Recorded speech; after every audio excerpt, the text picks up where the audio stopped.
Bonjour, c'est Dominique. Je suis désolée, la caméra, ma batterie était terminée, ça a coupé. Alors, je voudrais juste faire une troisième partie juste pour vous expliquer la fin. Alors, j'avais commencé à coller ici. Alors, vous continuez tout le tour. C'est important d'être toujours bien égal. Alors, quand vous allez arriver ici, vis-à-vis, vous devez être égal avec lui. Alors, il faut vraiment calculer. Peut-être calculer la largeur qu'il y a quand vous le fermez. La largeur qu'il y a entre l'élastique et le côté. Si jamais vous avez décidé de ne pas fermer ça ici, je crois que ça aiderait même à empêcher que ça tombe. Mais si vous ne l'avez pas coupé ici, je trouve que c'est correct parce que ça permet d'avoir plus de facilité à tout mesurer. Alors, vous mesurez la largeur de votre morceau ici, mais n'oubliez pas que, vu que ça continue, c'est un petit peu plus étroit. Et vous continuez ici, vous calculez ici, vous faites la même chose ici, vous continuez droit et vous revenez tout droit ici. Et vous collez jusque... Alors, moi, j'ai collé jusqu'au bord à peu près, là. Comme ça, tout simplement. Ensuite, vous mettez des petites garnitures ici. Et puis, vous faites les petites décorations. Et puis, tout simplement, ça entre à l'intérieur ici. Alors, il faut vous assurer le gousset que vous avez laissé ici pour les petites bandes, qu'il soit suffisamment grand pour passer 2 fois. Et puis, aisément. Il faut que ça glisse facilement, le deuxième, de l'épaisseur de votre garniture que vous prenez pour faire le tour. Si c'est plus épais que ça, il faut avoir un gousset un petit peu plus épais que ce que je vous ai donné. Puis aussi, il y avait une mesure que j'ai peut-être pas bien donnée. Alors, la mesure ici, le petit rabat, j'ai fait ça assez rapidement. Alors, je vais vous donner la mesure. Alors, vous avez un morceau de 4 cm et demi de haut. Et puis, vous calculez la largeur de votre... dépendamment où est-ce que vous voulez le mettre. Si j'avais voulu le mettre plus haut, il aurait été plus étroit parce qu'il faut aller de 1 mm ici à 1 mm ici, ou 1 ici à 1 ici. Alors moi, je suis allée ici, donc j'ai calculé de ici à ici. Alors, quelle que soit la hauteur que vous allez le mettre, peut-être vous faire une petite marque, calculer là et puis le poser vraiment là.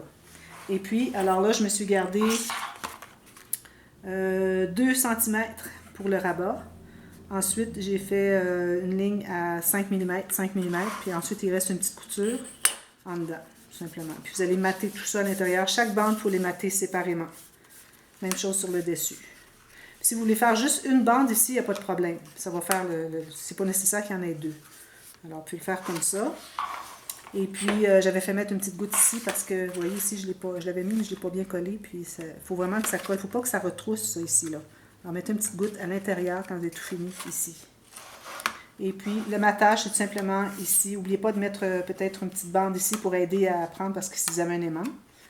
Et puis, vous avez votre rabat ici. Puis, si vous ne mettez pas d'aimant, c'est correct. Puis, vous pouvez avoir votre petit onglet quand même. OK?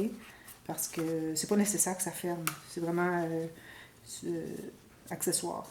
Pochette ici. Alors, vous avez votre carré ici. Vous matez à l'intérieur, au moins 1 cm vers l'intérieur. Toujours bien à 1 mm tout le tour. Faites ça chaque fois.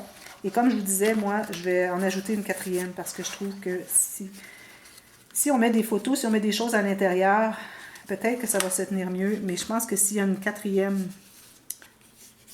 page, quitte à la faire plus mince, parce qu'on voudrait avoir l'expansion pour l'accordéon, je pense que ça va se tenir mieux. Alors voilà, c'était ça les dernières instructions. Alors j'espère que ça vous a plu, et puis s'il y a des questions, n'hésitez pas. Et puis, je vous souhaite en faire plusieurs. C'est vraiment... Une fois qu'on en a fait une, vous allez voir, c'est beaucoup plus facile. Si vous en faites une, si vous aimez ça, vous faites les autres, mais toute la même étape à plusieurs, si vous en faites 3 ou 4. Alors, vous répétez la même chose 4 fois au lieu de refaire les mesures à chaque fois. C'est beaucoup plus rapide. Alors, voilà, c'est la petite valise. Elle était bien populaire. Les gens l'ont beaucoup aimée quand j'ai fait le dévoilement hier. Alors, on se voit bientôt pour le prochain projet. Alors, restez à l'écoute.